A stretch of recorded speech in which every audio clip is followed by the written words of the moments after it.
Hello मेरे प्यारे बच्चों। इस वीडियो में हम एमपी बोर्ड से रिलेटेड फिजिक्स जो है उसको कवर करेंगे। और इस वीडियो में अगर खास तौर से बात करें तो डुअल नेचर चैप्टर की बात करेंगे।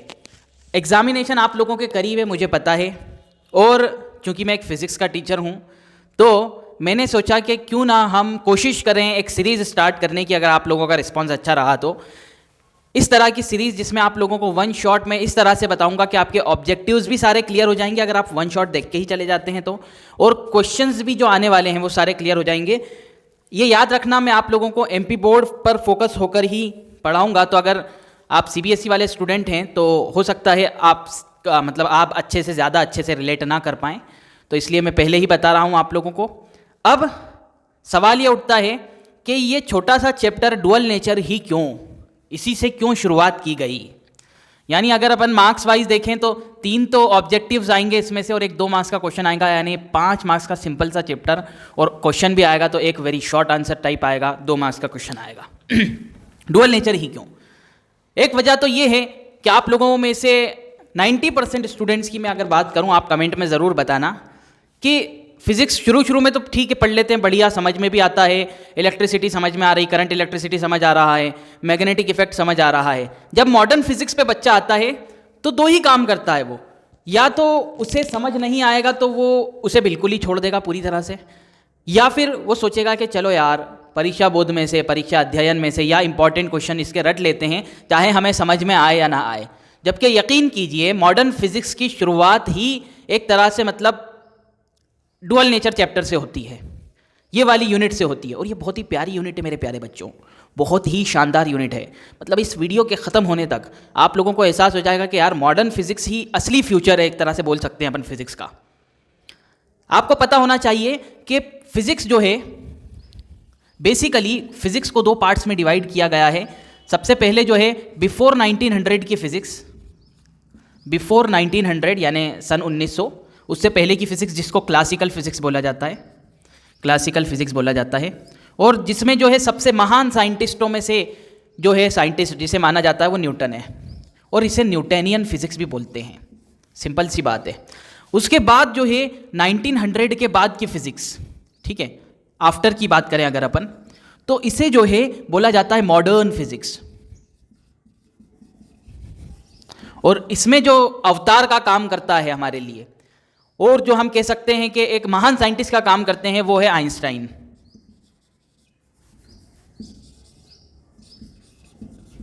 आइंस्टाइन, ठीक है, ये पता होना चाहिए आपको। तो बेसिकली 1900 से पहले की फिजिक्स को क्लासिकल और 1900 के बाद की फिजिक्स को एडवांस या मॉडर्न फिजिक्स क्यों कहा गया है, उसके पीछे के कुछ रीज़न है जिसमें से मैं आप लोगों को बताता हूं कि 1900 तक, जब से एक तरह से कहा गया है कि दुनिया बनी है, जब से जो है इंसानों ने इस दुनिया के अंदर खोजें की है, जिस भी तरह से हम कह सकते हैं इन्वेंशंस हुए हैं और डिस्कवरीज हुई हैं, और 1900 से जो पहले हुई है उसके बाद जो देखा गया है, जो तेज़ी देखी गई है डिस्कवरीज के अंदर और जो एडवांसमेंट देखा गया है, वो 1900 के पहले या उसके बाद, उसके बाद वाला जो 1900 के बाद जो एडवांसमेंट हुआ है और जो इन्वेंशंस में जो तेज़ी आई है, या जो इन्वेंशंस या डिस्कवरीज के अंदर तेज़ी आई है, और जो चीज़ें खोज कर निकाली गई है, और कह सकते हैं सिंपल वर्ड्स के अंदर तो कि इस दुनिया के जो है जो राज जिस तरह से खुले 1900 के बाद, वो 1900 से पहले तक, यानी जब से दुनिया बनी, जब से 1900 तक नहीं खुले। तो इसीलिए कहा जाता है कि ये एक मॉडर्न फिजिक्स है। और बेसिकली मैं आप लोगों को आगे बढ़कर एक बात और बता देता हूँ प्यारे बच्चों, कि हम जो सिलेबस पढ़ते हैं, हमें जो सिलेबस पढ़ाया जाता है, वो सिलेबस पढ़ाया जाता है लगभग ये मान के चलिए 15, 20 या 25 या 30 साल पुराना सिलेबस हमें पढ़ाया जाता है। एक तरह से अगर एनसीईआरटी की बात करें तो एनसीईआरटी का जो पहला एडिशन है वो 2006 में छपा था, और उसी में थोड़ा जो है उसमें ऐड करते चले गए जहाँ ज़रूरत लगी। फिजिक्स में इतना ऐड नहीं हुआ, क्योंकि फिजिक्स में पता होना चाहिए आपको, कुछ भी नया इन्वेंशन या नई डिस्कवरी वगैरह होती है तो उस पर बहुत सारी पहले रिसर्च होती है, और उसके बाद जो है उसे किताबों के अंदर लाने में बहुत ज़्यादा टाइम लग जाता है। तो हम जो सिलेबस पढ़ते हैं ऑलरेडी वो 2006 में जो है इंडियन गवर्नमेंट द्वारा एनसीईआरटी के तहत हम तक पहुंचा, उसके पहले की किताबों से उसे लिया गया। तो ये समझ लीजिए 2006 से अगर अपन देखें तो 16-17 साल तो यही हो गए, 18 साल तो यही हो गए, बल्कि जो और ज़्यादा हो गए, 19 साल, ज़्यादा साल हो गए हैं, ठीक है। तो 16, 17, 18 साल तो यही हो गए, और वो भी जो है और पहले से लाया गया है। तो हम जो इस वक्त जो है फिजिक्स, केमिस्ट्री, बायोलॉजी, मैथमेटिक्स तो खैर एक प्रिंसिपल ही हम कह सकते हैं, टूल कह सकते हैं, तो उसको छोड़ें अगर अपन, तो जो भी हम पढ़ते हैं प्यारे बच्चों, वो जो है 20 से 25 मिनिमम 25 साल पुराना जो है सिलेबस है, इस बात को मान के चलिए। तो मैं आपको ये कहना चाहता हूँ कि 1900 से बाद की फिजिक्स को, यानी 1900 से 2000 तक की फिजिक्स को मॉडर्न फिजिक्स बोला गया है। आगे जो सिलेबस आएगा, मेरा ऐसा पूरा पक्का यकीन और मेरा मानना है कि 2000 के बाद की फिजिक्स, यानी पिछले 20 से 25 सालों के अंदर जो मतलब एडवांसमेंट हुआ है फिजिक्स के अंदर और जो डिस्कवरीज हुई है, हमने खुद देखी है। हम खुद 19 के किड्स, मतलब 90s के जो है किड्स जिन्हें कहा जाता है कि भाई 90s के किड्स हैं, तो हमने खुद देखा कि 2000 से लेकर तो अब तक, यानी पिछले 20 और बल्कि और पिछले और 10 सालों की अगर बात कर लें हम, इतना एडवांसमेंट टेक्नोलॉजी के अंदर और इतनी तेज़ी से टेक्नोलॉजी का बढ़ना, ये मतलब उसके पहले कभी देखने में नहीं आया। हमारे बड़े भी हमें यही कहते हैं। तो खैर, ज्ञान की बातें बहुत सारी हो गई जो आपके काम की नहीं है। बेसिकली हम इस चैप्टर की बात कर रहे हैं कि डुअल नेचर जो चैप्टर है ये मॉडर्न फिजिक्स के अंतर्गत आता है। इसे हम जो है एमपी बोर्ड से रिलेटेड पढ़ने की कोशिश करेंगे और एमपी बोर्ड की सारी चीज़ें इसमें क्लियर करेंगे। इसमें आपका कोई भी ऑब्जेक्टिव नहीं छूटेगा। कोई भी क्वेश्चन आपका जो है एमपी बोर्ड में आता है तो उसे आप बिल्कुल फोड़ करके आएंगे अगर ये वीडियो आप देख लेते हैं तो अच्छे से। तो चलिए सबसे पहले बात करते हैं। डुअल का मतलब तो आपको पता ही है, डबल होता है, और नेचर का मतलब चरित्र हम कह सकते हैं। तो दोहरा चरित्र, डबल चरित्र है ना। और इसके आगे जो है ऑफ रेडिएशंस एंड मैटर, इसकी बात अपन बाद में करेंगे मैटर की। सबसे पहले रेडिएशन की बात करते हैं। रेडिएशन आप लोगों को पता होना चाहिए, मतलब अगर पहले से आप पढ़ते हुए आए हैं तो इसके पहले एक चैप्टर आता है जो कि वेव ऑप्टिक्स कहलाता है। वेव ऑप्टिक्स में हम ये पढ़ते हैं कि लाइट जो है, लाइट उसे माना जाता है कि एक वेव है, wave, it consist of a wave. ये बात समझ लेना बहुत अच्छी तरीके से, है ना। मतलब ये माना गया है और कुछ साइंटिस्ट ने उसके जो है प्रूफ भी दिए, इंटरफेरेंस रिफ्लेक्शन वगैरह जो है उसके प्रूफ है कि लाइट जो है वेव नेचर जैसा जो है, वेव नेचर होता है, वेव जैसा बिहेव करती है। आप लोगों को सिंपल सी बात है, पता ही होगी ये चीज़। तो लाइट जो है वेव जैसा बिहेव करती है, वेव नेचर होता है लाइट का। ये बात तो हमारे को समझ में आती है, बहुत अच्छी बात है। लेकिन उसके बाद कुछ मतलब वेव नेचर पहले साबित हो गया लाइट का, ठीक है। लेकिन कुछ साइंटिस्ट जिन्होंने उसे पार्टिकल नेचर का माना था कि लाइट जो है जिस भी सोर्स से लाइट निकल रही है, जैसे बल्ब है, तो कुछ साइंटिस्ट लोग मानते थे कि भाई ये पार्टिकल के फॉर्म में जो है निकलती है, ट्रेवल करती है, छोटे छोटे पार्टिकल्स होते हैं। कुछ साइंटिस्ट कहते हैं कि भाई ये वेव के फॉर्म में निकलती है, ठीक है, इस तरह से वेव के फॉर्म में आगे ट्रेवल करती है। जिन साइंटिस्ट लोगों ने जो है वो पार्टिकल माना, उसे प्रूफ करके बता दिया कि भाई पार्टिकल है ये। जिन साइंटिस्ट लोगों ने जो है वो वेव माना, उसे प्रूफ करके बता दिया कि भाई ये जो है वेव है, हम प्रूफ करके बता रहे हैं इसको, ठीक है। फिर बाद में जो है कुछ और ऐसे फिनोमिना देखने के लिए मिले लाइट के जरिए से और इलेक्ट्रोमैग्नेटिक रेडिएशन के जरिए से, कि उससे जो है वो वेव नेचर वाली जो थ्योरी है, इलेक्ट्रोमैग्नेटिक वेव थ्योरी लाइट, वो फ्लॉप हो जाती है, वो फेल हो जाती है, वो सेटिस्फैक्ट्री मैनर में जो है उन फिनोमिनास को जो है एक्सप्लेन नहीं कर पाती है, ठीक है। तो भाई साहब मतलब क्या हालत हुई होगी, सोचने वाली बात है। तो आखिरी में एक साइंटिस्ट आए, मतलब अब दोनों तरह के साइंटिस्ट में वार चल रहा था, एक तरह से लड़ाई चल रही थी। नहीं, मैं तो पार्टिकल ही मानूंगा, मैं वेव ही मानूंगा। पार्टिकल मानने वालों में न्यूटन भी हैं, पार्टिकल मानने वालों में जो है वो अभी प्लैंक भी अभी आगे आएंगे, है ना। वेव मानने वालों में हाइगन है, वेव मानने वालों में यंग है, साइंटिस्ट का नाम है ये, ठीक है। तो आपस में जो है बहुत खतरनाक घमासान युद्ध चल रहा है कि भाई लाइट वेव है कि जो है पार्टिकल है। आखिरी में इन सब की सुलह कराने के लिए आते हैं जिनका नाम है डी ब्रोगली। हालांकि बेसिकली इसका जो प्रोनाउंसिएशन है इसको ब्रोए पढ़ा जाता है, बट नॉर्मली मतलब आदत पड़ गई है, सब टीचर्स वगैरह भी ये पढ़ाते हैं, तो डी ब्रोगली अपन भी डी ब्रोगली बोलेंगे।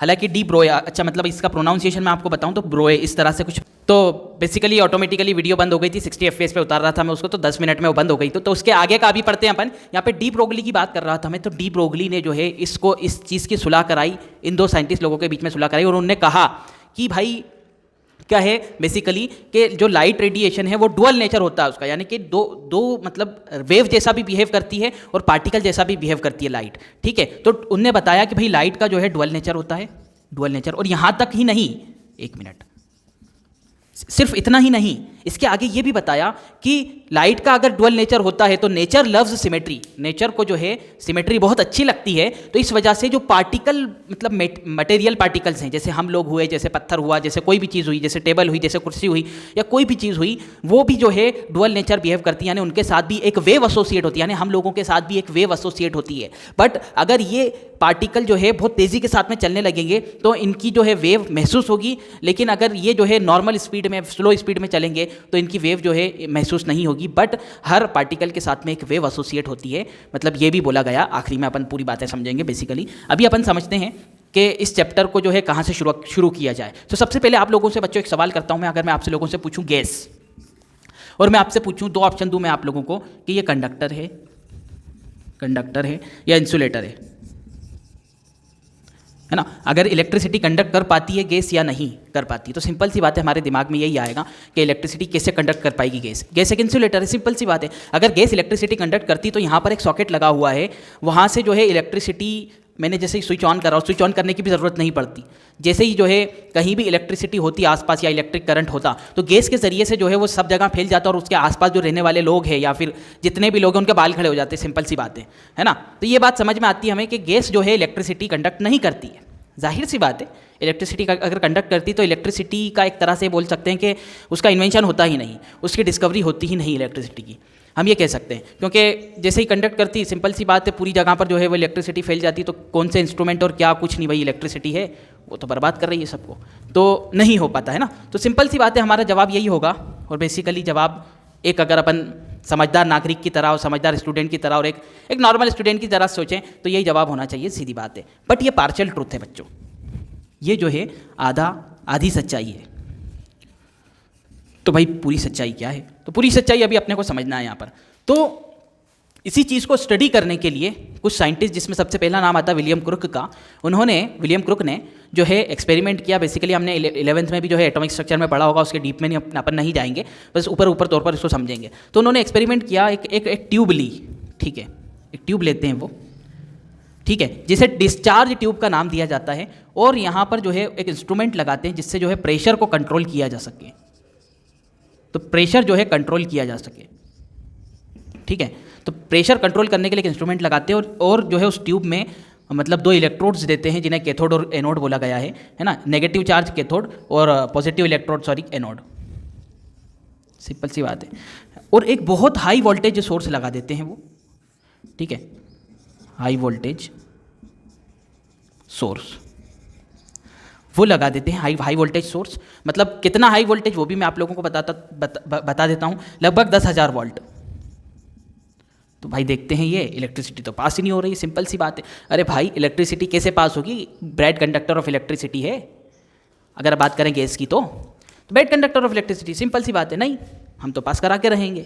तो सीधी बात है, ठीक है। तो क्या करा, अब कहते हैं चलो प्रेशर कम कर देते हैं अपन, हो सकता है कुछ हो जाए। तो प्रेशर कम कर दिया, और प्रेशर इतना कम कर दिया 0.1 mm ऑफ मर्क्यूरी, 0.1 mmHg, इतना प्रेशर कर दिया। और देखा कि यहाँ तो इलेक्ट्रिसिटी पास हो रही है, और यहाँ देखा गया कि भाई यहाँ पर तो यानी स्पार्किंग होने लगी, इलेक्ट्रिसिटी पास होने लगी। हमारा एक्सपेरिमेंट कामयाब हो गया, मज़ा आ गया, बहुत शानदार, बहुत ही बढ़िया, ठीक है। तो इन्होंने जो है इस तरह से गैस को बताया कि ये कंडक्टर होती है, लेकिन कुछ स्पेशल कंडीशन के अंदर। तो गैस जो है कंडक्टर होती है और कुछ स्पेशल कंडीशंस के अंदर, कुछ स्पेशल कंडीशन में जो है गैस जो है गुड कंडक्टर ऑफ इलेक्ट्रिसिटी होती है। नो डाउट, नो प्रॉब्लम, समझ में आ जाती है बात, ठीक है, इस एक्सपेरिमेंट से, ठीक है। बहुत अच्छी बात है। अभी सिर्फ अपने को इतना ही समझना है इसमें।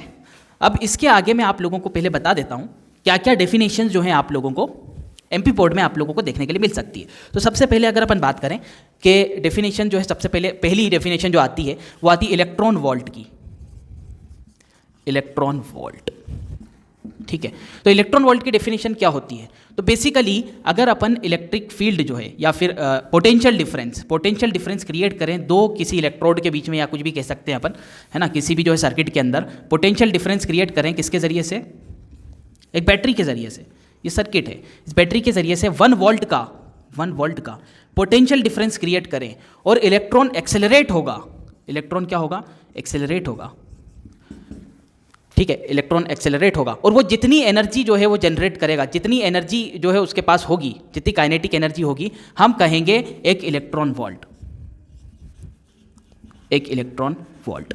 ठीक है, तो बड़ी सिंपल सी बात है और ये सिंपल सी डेफिनेशन है। वो डेफिनेशन ये है कि when an electron is accelerated by 1 volt, ठीक है, when electron is accelerated by applying a voltage of 1 volt, है ना, 1 volt, then the energy acquire by the electron is called 1 electron volt. Simple सी बात है, ये डेफिनेशन आप लोगों को 2 मार्क्स में या आप लोगों को जो है ऑब्जेक्टिव में देखने के लिए मिल सकती है।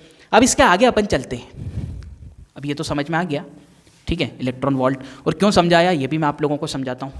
ठीक है, उसके पहले अपन समझ लेते हैं यहाँ पर कि भाई वर्क फंक्शन किसको बोलते हैं। वर्क फंक्शन बहुत ध्यान से समझना, बहुत प्यारी चीज़ है। ठीक है, वर्क फंक्शन किसको कहा जाता है। बेसिकली क्या होता है, मेटल है, हमें पता है मेटल में इलेक्ट्रिसिटी कैसे कंडक्ट होती है।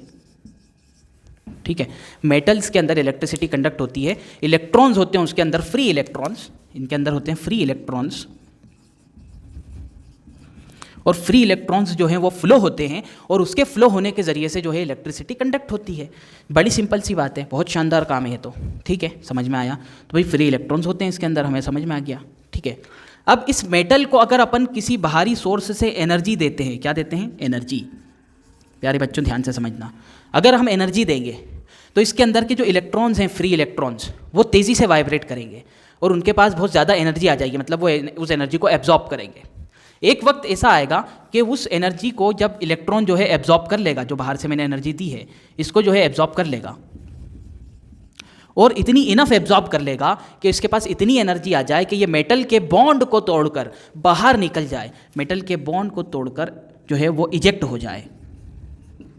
ठीक है, तो ये जब इजेक्ट हो जाएगा, ठीक है, तो जो एनर्जी इसने लेकर इजेक्ट हुआ है, मतलब उससे पहले वो इजेक्ट नहीं हो सकता था, उतनी ऑब्वियसली उतनी एनर्जी अगर उसके पास आएगी तो वो इजेक्ट होगा। एक एग्जांपल के तौर पर, एक एनालॉजी के तौर पर इसको समझते हैं अपन कि फॉर एग्जांपल हमें कहीं जाना है, एग्जांपल के तौर पर हमें कोई जो है पिकनिक स्पॉट जाना है।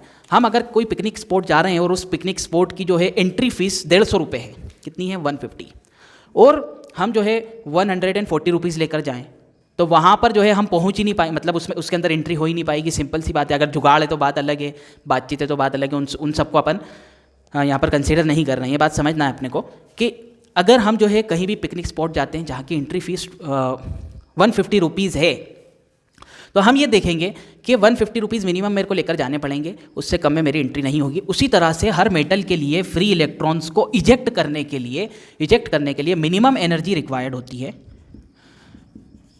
मिनिमम एनर्जी नीडेड होती है to eject an electron, to eject an electron from the metal surface, ठीक है, इज कॉल्ड वर्क फंक्शन, और इसको थ्रेशोल्ड एनर्जी भी बोलते हैं प्यारे बच्चों। अगर नहीं दिख रहा हो तो ऊपर लिख लूँगा, मैं देख लेता हूँ मैं, वैसे तो ये तो दिख ही रहा होगा, थ्रेशोल्ड एनर्जी भी बोलते हैं। और वो जो थ्रेशोल्ड एनर्जी बोलते हैं वो पार्टिकुलर मेटल के लिए, हर मेटल के लिए अलग अलग होती है। ठीक है, तो थ्रेशोल्ड एनर्जी हर मेटल के लिए अलग होती है, तो हम बोलेंगे threshold energy of that metal. जैसे एग्जांपल के तौर पर अपन देखें, जिंक जो मेटल होता है या कैडमियम, मेरे को पता नहीं, अभी मैं स्क्रीन पे आपको बता दूंगा, उसकी जो थ्रेशोल्ड एनर्जी है, उसका जो वर्क फंक्शन है प्यारे बच्चों, यानी उसमें से वो बहुत कम है, मतलब 2 पॉइंट समथिंग इलेक्ट्रॉन वोल्ट के आसपास है। इतनी एनर्जी अगर अपन इलेक्ट्रॉन को दे देंगे, उस मेटल को दे देंगे, तो उसमें से इलेक्ट्रॉन्स निकलना शुरू हो जाएंगे। सिंपल सी बात है। इसी तरह से जो है कुछ मेटल होते हैं उनकी थ्रेशोल्ड एनर्जी बहुत ज़्यादा होती है, तो उसमें से इलेक्ट्रॉन को निकालना ज़्यादा मुश्किल होता है। सिंपल सी बात है, गॉट इट, बहुत सिंपल सी बात है, सिंपल सा पॉइंट है। तो ये हुआ work function. Okay, photo electric effect भी समझेंगे। आपको मतलब पता है कि आप एक्साइटेड हो उसके लिए कि फोटो इलेक्ट्रिक इफेक्ट समझाएं, क्योंकि फोटो इलेक्ट्रिक इफेक्ट जो है एक इंपॉर्टेंट चीज़ होती है। तो वर्क फंक्शन समझ लिया, minimum energy required by an electron for a particular metal to eject it out, ठीक है, to break the metal bond and eject from the metal surface is called as work function, जिसको अपन threshold energy भी बोलते हैं, और इसको जो है अपन फाई से रिप्रेजेंट करते हैं। इस बात को याद रखना है, इसको फाई से रिप्रेजेंट करते हैं, सिंपल सी बात है। अब इसके आगे देखते हैं अपन क्या है। ओके, तो बेसिकली इसके आगे अगर अपन देखें तो हम जो है कुछ एक्सपेरिमेंट देखेंगे जिसके बेसिस पर हमें जो है फोटो मतलब इमिशन ऑफ इलेक्ट्रॉन पहले समझ लेते, उसके बाद एक्सपेरिमेंट देखेंगे। ठीक है, तो इलेक्ट्रॉन इमिशन की बात करें अपन, electron emission electron emission from the metal surface, from the metal surface. तो मेटल सरफेस से जो है इलेक्ट्रॉन के इमिशन की अगर बात करें तो बेसिकली मैंने अभी बताया आप लोगों को कि मेटल को अगर अपन एनर्जी देते हैं तो वो एनर्जी एब्जॉर्ब करता है इलेक्ट्रॉन, फ्री इलेक्ट्रॉन, और वो अगर इतनी इनफ एनर्जी एब्जॉर्ब कर लेता है कि वो मेटल सरफेस के बॉन्ड को तोड़कर बाहर निकल जाए, तो हम ये कहते हैं कि उसको वर्क फंक्शन यानी कि थ्रेशोल्ड एनर्जी उसको मिल चुकी है, वो बाहर आ सकता है। सिंपल सी बात है। अब एनर्जी दी जा सकती बहुत से तरीके से, जिसमें से हमारे सिलेबस में जो है हमारी किताब में 4 तरीके लिखे हुए हैं, जिसमें से 2 इंपॉर्टेंट तरीके हैं और एक मतलब 2 नॉन इंपॉर्टेंट तरीके, लेकिन मैं चारों बताऊंगा आप लोगों को। सॉरी। तो अपन समझ लेते हैं यहाँ पर सबसे पहले कि इलेक्ट्रॉन इमिशन के 4 तरीके होते हैं। सबसे पहले होता है thermionic emission. Thermionic emission, thermionic emission, इससे अपने को पता चल ही रहा है कि थर्मायोनिक इमिशन जो है हीट से रिलेटेड है, टेम्परेचर से रिलेटेड है। समझाऊंगा मैं अभी आपको, पहली चीज़। दूसरा होता है कि आपका photo electric emission. Photo electric emission सबसे ज़्यादा इंपॉर्टेंट है, ये सबसे ज़्यादा इंपॉर्टेंट है, यानी इसके ऊपर मैं 5 स्टार लिखूंगा और इसके ऊपर 3 स्टार लिखूंगा, ये भी इंपॉर्टेंट है। ठीक है, फोटो इलेक्ट्रिक इमिशन। उसके बाद होता है बच्चों फील्ड इमिशन, बहुत ज़्यादा इंपॉर्टेंट नहीं, इसलिए रेड पेन से भी लिख रहा हूँ। खैर रेड पेन तो मेरे हाथ में आ गया इसलिए लिख रहा हूँ मैं। ठीक है, तो होता है फील्ड इमिशन प्यारे बच्चों, फील्ड इमिशन, फील्ड इमिशन होता है। और फिर चौथी चीज़ होती है मेरे प्यारे बच्चों, चौथी चीज़ होती है सेकेंडरी इमिशन।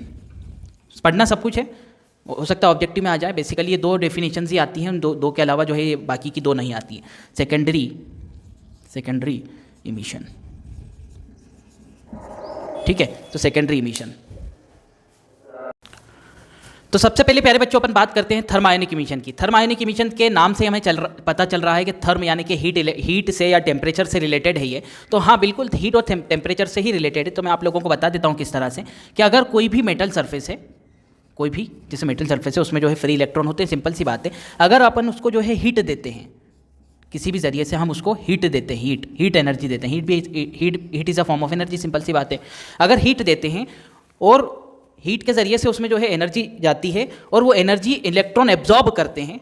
ठीक है, अपन हीट देंगे, सिंपल सी बात है, हीट देंगे। हीट जो है एक एनर्जी है और वो एनर्जी जो है इलेक्ट्रॉन एब्जॉर्ब करेगा, absorbed bye electrons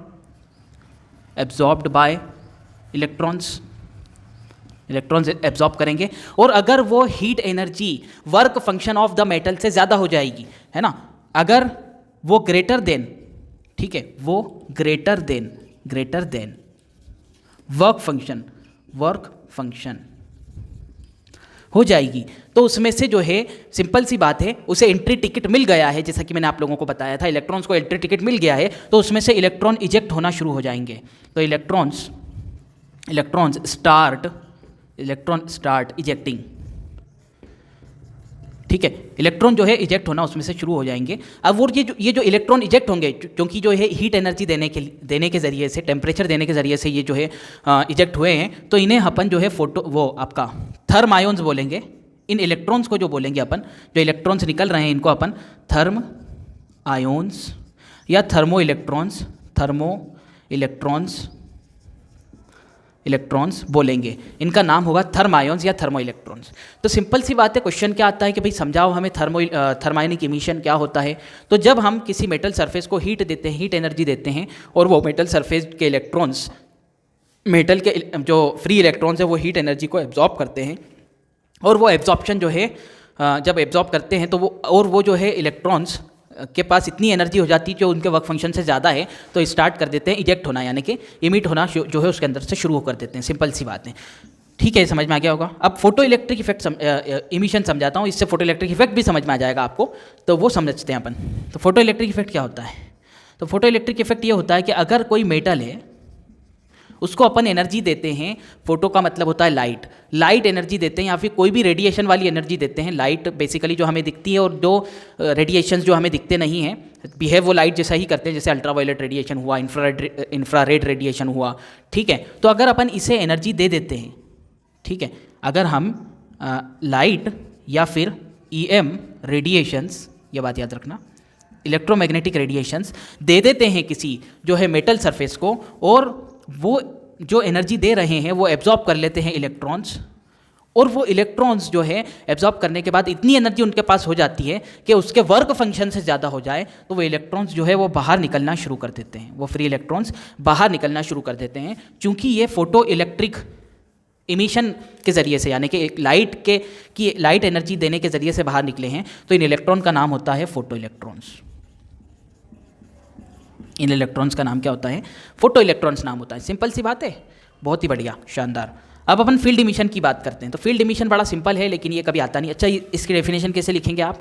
when an electromagnetic radiation of suitable frequency, ये मैं बाद में बताऊंगा सूटेबल फ्रीक्वेंसी क्या होता है, is incident on a metal surface and an electron and free electrons get absorbed these photoelectric these energies, and this energy is greater than work function, then electrons are emitting from the metal surface, and these electrons are called as photoelectrons, and this phenomena is called as photoelectric effect। ये बात simple सी बात है, photoelectric emission भी बोल सकते हैं इसको, है ना। और फोटोइलेक्ट्रिक इफेक्ट एक बार और मैं अच्छे से समझाऊंगा आपको बाद में, ठीक है, बाद में काम आएगा इस वजह से। अब अपन फील्ड इमिशन की बात करते हैं प्यारे बच्चों।